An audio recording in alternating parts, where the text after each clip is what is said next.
6 और 7 जुलाई हरिद्वार के अंदर एक महायज्ञ होने जा रहा है, जिसके अंदर सारी समस्याओं के लिए एक समागम रखा गया है। उस समागम में आप भाग लेकर के और आपकी जैसी भी समस्या है, संतान से संबंधित, व्यापार से संबंधित, नौकरी से संबंधित, विद्या से संबंधित, पढ़ाई से संबंधित या जो भी कोई आपकी समस्या है, उन सब का समाधान आपको मिलेगा। और यज्ञ के भागीदार होकर के और उसके पुण्य के भागीदार होकर के और आप पूर्णतः लाभ प्राप्त करेंगे। उसके लिए नीचे दिए हुए लिंक में आप संपर्क करके और आप हमसे जुड़ सकते हैं। नमस्कार, मैं हूं सच्चिदानंद वशिष्ठ।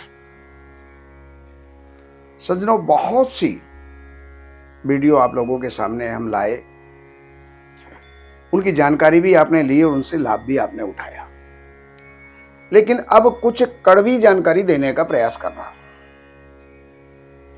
कड़वी इसलिए कि हर चीज किसी को प्रिय नहीं लगती, किसी को प्रिय तो किसी को अप्रिय भी लगती है।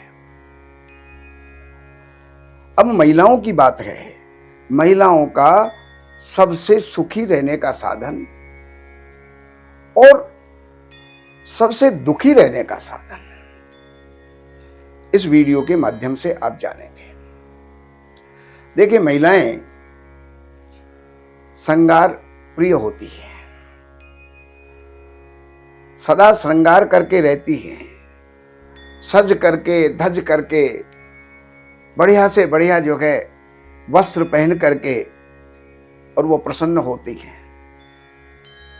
और उनको प्रसन्न रखने के लिए उनके भर्ता, उनके स्वामी, उनके पति उनके लिए सब कुछ करते हैं।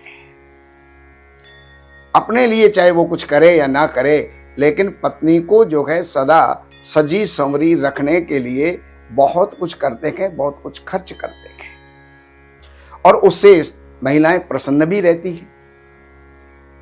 लेकिन एक बात का ध्यान रख लेना, आप ऊंची से ऊंची कीमत की आप हीरे पहन लीजिएगा, मोती पहन लीजिएगा, माणिक के पुखराज पहन लीजिएगा, नीलम पहन लीजिएगा, बढ़िया से बढ़िया, महंगे से महंगे आप जो है उपकरण, आभूषण आप जो है पहन लीजिएगा, लेकिन आपकी सबसे बड़ी खुशी का कारण आपका पति होता है।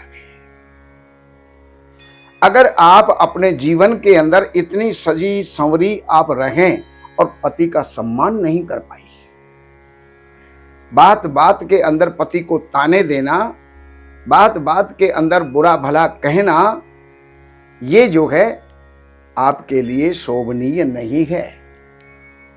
और एक बात बताऊं, ये गहने, ये आभूषण किस काम के हैं? आपका जो वास्तविक आभूषण है, जो सच्चा गहना है, वो आपका पति है। जब तक पति है, जब तक आप टीकी भी लगा सकती हैं, श्रृंगार भी कर सकती हैं, गहने भी पहन सकती हैं, आप मेहंदी भी लगा सकती हैं, आप सब कुछ कर सकती हैं, लेकिन जब पति ही नहीं होगा तो ये सब कुछ बेकार हो जाएंगे। इसलिए बहनों, हमेशा अगर खुश रहना है तो पति का पूरा सत्कार कीजिए। और जो महिलाएं पति का सत्कार नहीं करती, उनको उनका प्रतिकार करती है या उनको दुत्कार करती है, वो जीवन में कभी भी सुखी नहीं रहती हैं। बात कड़वी है लेकिन सच्ची है, इस बात को मान करके चलना। तो ये जानकारी मैंने आपको दी। अगर आपको बुरी लगे तो मैं क्षमा प्रार्थी हूं, लेकिन अगर अच्छी लगे तो आप इसको अपनाइएगा। और बाकी जीवन में बहुत सी आवश्यकताएं होती हैं, किसी भी जानकारी की आवश्यकता है तो इन नंबरों पर संपर्क करके, कार्यालय से अपॉइंटमेंट लेकर के, कार्यालय की सेवाएं अर्पण करके, ज्योतिष से संबंधित, वास्तु से संबंधित या और भी किसी परेशानी से संबंधित आपको जानकारी चाहिए तो वो जानकारी लेकर के आप लाभ उठा सकते हैं। नमस्कार।